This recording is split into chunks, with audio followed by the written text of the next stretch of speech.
Are Americans prejudiced in their opinions about Africa? They most certainly are. How could they be objective about African Negroes while they are prejudiced against American Negroes? I disagree with you completely.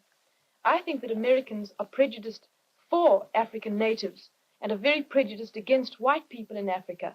Well, I'm getting confused. How can Americans be for and against Africans at the same time? Well, if I say anything, I'm going to confuse you still more.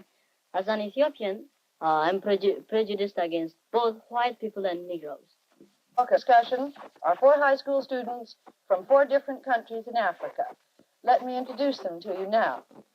Here is Amelia Addae from the Gold Coast. Amelia is 18 years old. Here is Susan Rennie from the Union of South Africa. Susan is 17.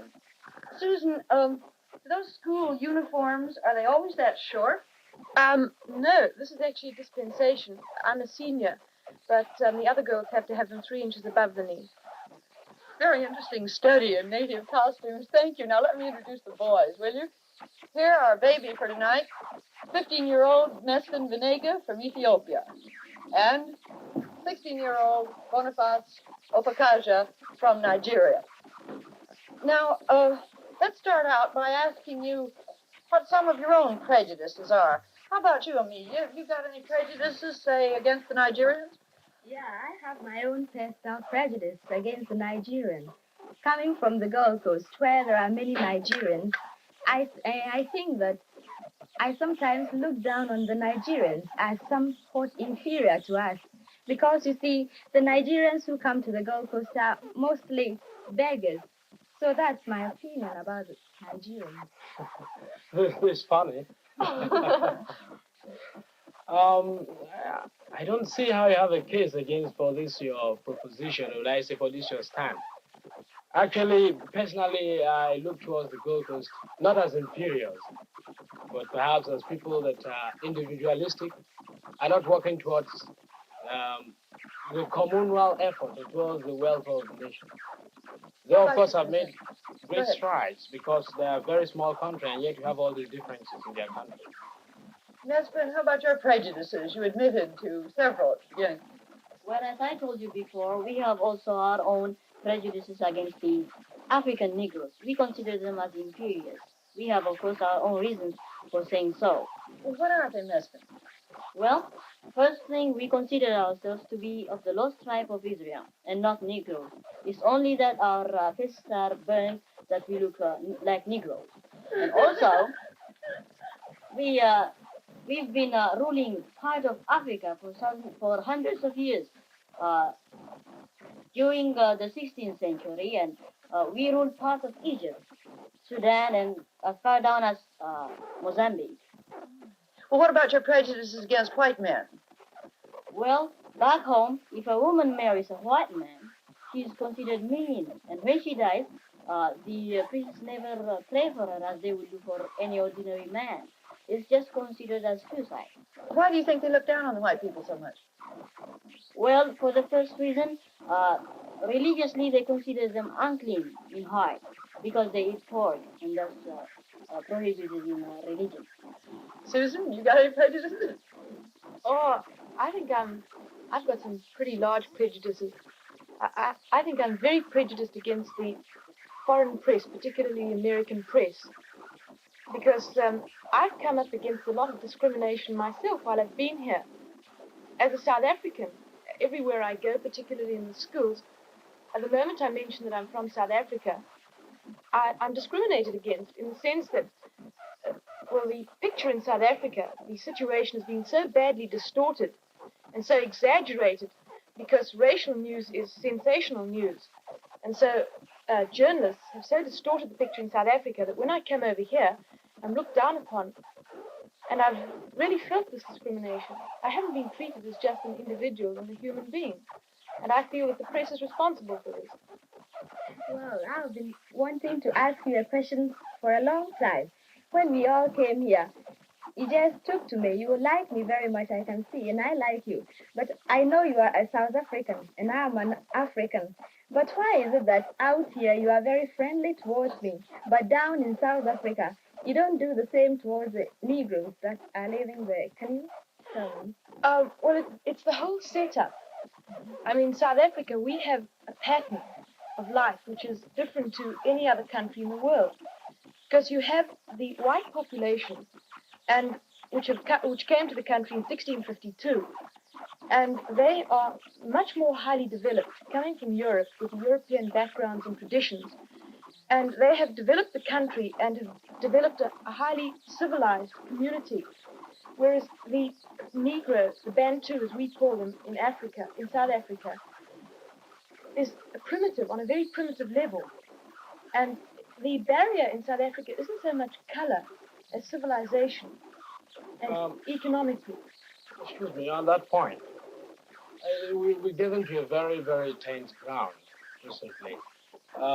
You talked about this question of it not being a racial struggle, but a struggle of civilization. Well, personally, you see, I sympathize with your situation because I couldn't live in a country, your economic position, and perhaps your future well-being as a nation might be in danger if you allow the strong-hearted, driving Africans to take over the government. That is, of course, what will happen if they're given the vote. Nonetheless, let us come now to that basic issue of racial segregation. I hear this honorable gentleman is from Ethiopia. I think it's high time Ethiopians come to the side where exactly they are. I usually wonder, are you Negroes? You are not Negroes. You say you are not Negroes. Are you white? You're not white. What are you? Well, I told you the answer. We're not Negroes. We are one of the lost tribes of Israel. It's just because our faces are burned Yes, that we look like I Negroes. brought the point you are lost. I think that makes a conclusive answer. I'm wondering if Susan and Mesfin have something very much in common. Neither one of you admit you're Africans, and yet both of you live in Africa and have for generations and generations. Well, I won't say that we naturally, because we're a different ethnical group, we're not Africans in the sense that the Negroes and other groups have actually originated in Africa. But I consider South Africa my homeland, my fatherland, and I always will. And there is a misconception that exists. Most people think that the white settlers came to South Africa and took the land from people who That's so. Oh, no, it is not, and I'll prove it to you. Who came to South Africa and took it away as the whites came here to America and took it away from the indigenous occupants. In 1652, when the first white settlers arrived at the Cape, the Bantu, as they are now known, the Negroes in South Africa, were still coming down from equatorial Africa, migrating. And it's a fact that they had not yet entered what is now known as South Africa, the borders of South Africa. The only indigenous occupants in Africa, South Africa at that time, were the Bushmen. And they were exterminated by the Bantu coming down. Excuse me, Susan, on that point, I think you've read your history upside down. How come? Yes, you see, the example that happened was that these Dutch men, I think they were Dutch men, they haven't got a place in their homeland. Oh, Not no, a means of living. I can just Let prove... me finish. All right, and Susan, then I can let me prove you how wrong your historical facts are. Oh, no, you know, your history is South African history. Mine is a bipartisan history. Well, this man came without any means of livelihood in their own country, with the economic background without any meaning at all. They came to South Africa. And the real facts are that as they came and there was an influx of these Dutch people from their unwanted homes, as there was an influx, the Bantus tended, they were pushing the Bantus up into the country, till came the Zulu War, in which the Zulus were finally defeated in the most bitter and agonizing struggle they had against this African. Yes. I don't know where you get your historical facts from. I really I don't. got my historical fact from, I think, is it Mr. Trevelyan? He's in British history. Oh, That's far Mr. better George than... Trevelyan knows nothing then, and I'll say that. Because it so happens that these penniless whites, as you call them, didn't come out because they didn't have homes or because of any kind of persecution. They were sent out as officials of the Dutch East India Company to establish a refreshment station for ships passing around passing around the bottom of the Cape. just as the Dutch settlers were sent out to America by the Dutch West India Company to settle and to make a refreshment station here. Now, I think if you had to turn around to those Dutch settlers who came out and said that they came out because they were penniless, they'd be just as indignant as I am. And as you say that the white settlers came and pushed the Bantu back, Yes. It's a fact that the whites It's a fact. I got the point went now. It's a went fact. into the interior of Go on. Africa and didn't come into contact never even saw a Bantu until 1795, which was practically 100 years, more than 100 years after they had arrived in South Africa. How did you have the Zulu War? What brought it about? The Zulus had already, by the time, I think you must can have a look at a map. Zululand is very far from the Cape, where these people arrived. And in 100 years, within 100 years, after the arrival of the white settlers, the Zulus had by that time, the Zulus are a part of the Bantu group, had already come down to Natal. And then you've got the two groups, the one coming from the north, the one coming from the south, and they met. And that's where you get the Zulu War. It was not even a clash in the sense you are taking it. It was a clash. British. It was a clash. It's the British in their benevolence, or in fact in their, because they've seen the facts that this thing is not good, they even were exercising a tempering force upon the people. Boniface, just to make things more complicated for you and Susan, I've heard a third interpretation of this, which might settle it. That was the fact that the Bantu were a migratory people. And that it may be true that at some point when the whites came in, there weren't any Bantus there because they were migrating somewhere else. But look, this is all past history now. I'd like to hear something from Mesfin and Amelia on their interpretation of South African history, but almost rather. Let's bring it up to the present, can't we? Yes, we bring it up. Well, come back just a minute, Sue, to your violent prejudices against the press because they're misrepresenting what goes on in South Africa. Do you want to clarify that a bit? Yes, I would. Will you? No. Mm. Well, I know one outstanding example of misrepresentation. We read in an American, I think it was a magazine, I won't give the name, although I could very easily. This journalist quoted Dr. D.F. Malan, who is an ex-Prime Minister of South Africa, as saying, and I quote, "The Negro does not need a home. He can sleep under a tree." Well, not only is this absolutely fictitious, but he forgot to mention the fact that brick and concrete trees, known to most people as houses, are costing thousands, millions of dollars of the white taxpayers' money annually. What did you say? I didn't get the point. Said what houses? Well, you see, this journalist said that Dr. Yes, Malan... I got that point. You say what houses costing the government millions of dollars? I what said houses? Concrete and brick and cement houses for the Bantu peoples. But these are the Bantus that are working for you in the factories. How did you get the money? They got the money. They mined the gold, got the gold, and you sold the gold outside. You got the money, and you say the money is yours. Of course You it can't is. do that's a contradiction, Look, please. we came along. We bought the machinery. We developed the mines. From where did you get the machinery from the mines in Johannesburg? Do you own the No, mines? we got Who our worked the machinery. mines? We got our machinery from Great Britain. Who From worked- the money that was got with the diamonds and How did you get the diamonds out of the ground? No native labor there, How did you Boniface. get the diamonds out of the ground? They weren't dug out of the ground. They were alluvial diamonds. No native labor there, my boy. What do the natives do? You know what, Suzanne, one point you must get right down to the crux of the matter is that in this country, the Africans are really the backbone of your economy. And it is one of that cases where you get this question of man's inhumanity to man. And every day you come here to complain about misrepresentation in the American press. In the actual matter of fact, the American press is giving a fairly good view of the whole situation because they have a color problem themselves. Have you been to South Africa, my boy? I wouldn't even pay a penny to go there. Well, then, how can you talk? How can you talk? Because I have the facts. People come in there, get people no means of living. How can I go there? I want a house, I want a home, I want position in society. Well, look, they're getting it. They're getting let's exactly what they want. I'd love to hear from Amelia and Mesfin what if their picture of South Africa is the same as Boniface's It is. should be the same weight. Well, coming from Africa myself, naturally, I would be a little embittered against the whites in South Africa because from what we hear, they are mistreating the Africans there. But personally, I have no preconceived ideas against the whites because, frankly, I haven't been there, and you can't always trust what you hear from people or what you read from the press. So I have no solid facts about South African problems. Actually, I myself am against the South Africans because I mean the white people in the South Africa. Because in whose house can one come and take away They haven't the taken away property? Because what they are doing now, the white people are mining and taking the property for themselves, and that's what they shouldn't do. Because the native people who are living there, they should have what is the property of theirs.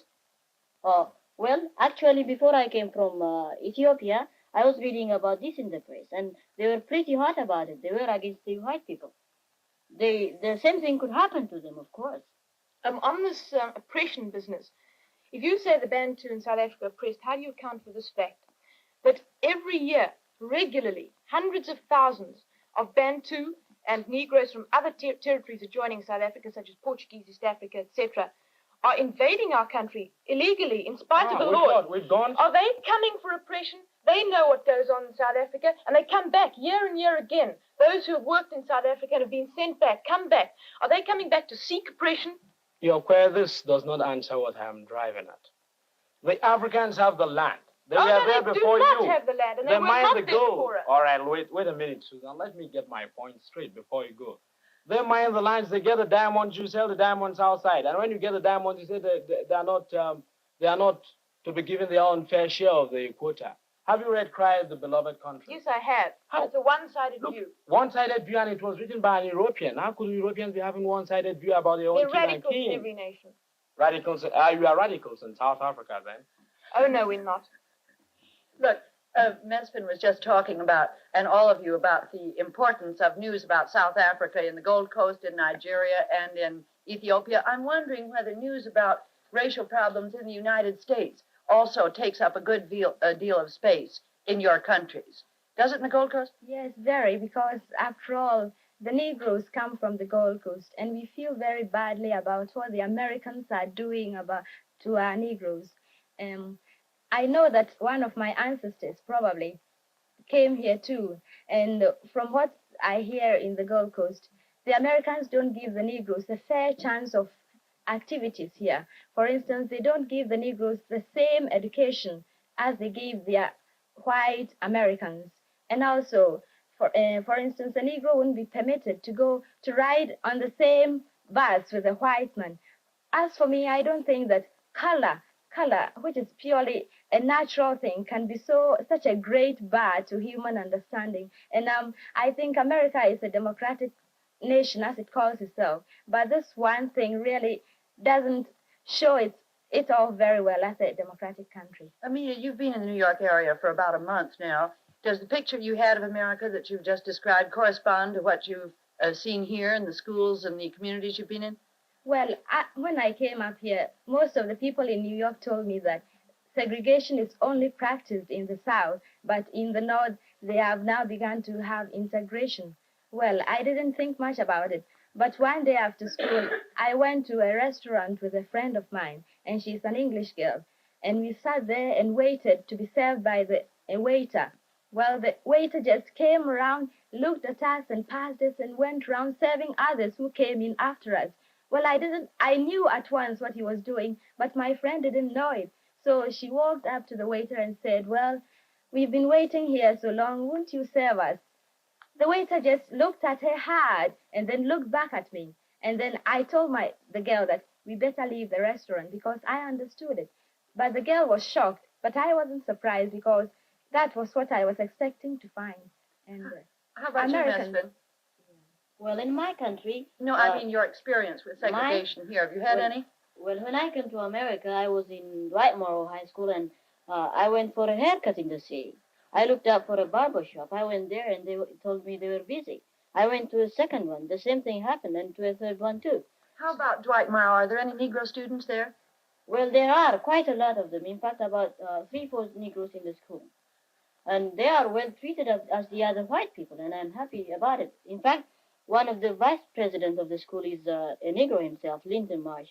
How about you, Boniface? Have you met segregation at all here? Have not met it. I think the most pretty lucky.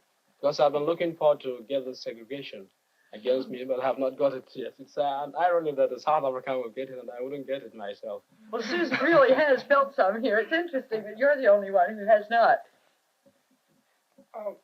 Yes? What are we after now? I think we'll come back to this question of I think it wasn't the United States racial problems. Well, I feel, of course, that the outlook here has continued to be better. You do? I do. But on the other hand, this racial segregation, which of course I do, and I'll always make that point clear, is an outcrop of insecurity in economic conditions, and also somehow low-pointed opinions and all that sort of thing. Provides other people with that same pretext by which they could criticize the United States. Asians and Africans can't understand why a country devoted to the greatest ideals of freedom and democratic government should as well discriminate among their citizens. We didn't get to ask Sue whether in South Africa her newspapers play up racial news in America, too. Oh, yes, they played up a great deal. Well, naturally, we get all these stories about the riots at Clinton, Tennessee, and how they had to escort these people to school and bring out the National Guard and so on and so forth. This is what I may interpret. I think there are more rats in the Johannesburg area, in the Negro area, than there are in Tennessee. Am I right, Susan? Oh, well, there are a couple of... rats, yes. No, I wouldn't say riots. And wait a minute. In the Johannesburg area, you have only one telephone to the whole Negro population. Oh, rubbish. Yes. Where do you get your facts from? Facts from books written on countable times on South Africa. Well, that's absolutely ridiculous. That is absolutely ridiculous. Absolutely true. I'll get this for you afterwards. There are not, I can All right, let me guarantee finish you. my question. Let me finish my statement, please. No wonder people are prejudiced Let me with finish so my much statement, ignorance. please. One telephone in the whole Johannesburg district. Why? They don't want the Africans to have a means of communication by which they could rebel against the people. I'm speaking from facts. John Gunter wrote that. That's absolutely ridiculous. And Ridiculous. I think if you try and... Oh, you didn't say it was wrong. It is ridiculous. It's not not, wrong. it's wrong. That's It is wrong. Ridiculous, Boniface, but not wrong. That is no fact. Boniface, you should have got your facts from one-sided...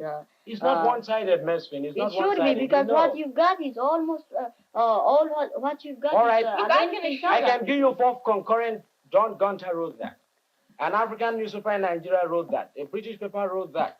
A Lebanese paper wrote that. All the world prejudiced against Well, you South can't Africa. so much criticize the country without actually going there and seeing what is happening, you see. I don't need to go there. I told you I wouldn't You pay a penny should. to go there. How can I go we there? come to America and we are looking what they are doing in America. We might have got false ideas of America. In America, the outlook appreciate has it. continued to be better. In South Africa, the outlook has continued to be worse. As a matter of fact, And that exactly, Ms. Mesfin. As a matter No, of that fact, we are exactly. progressing. Wait a minute, Susan.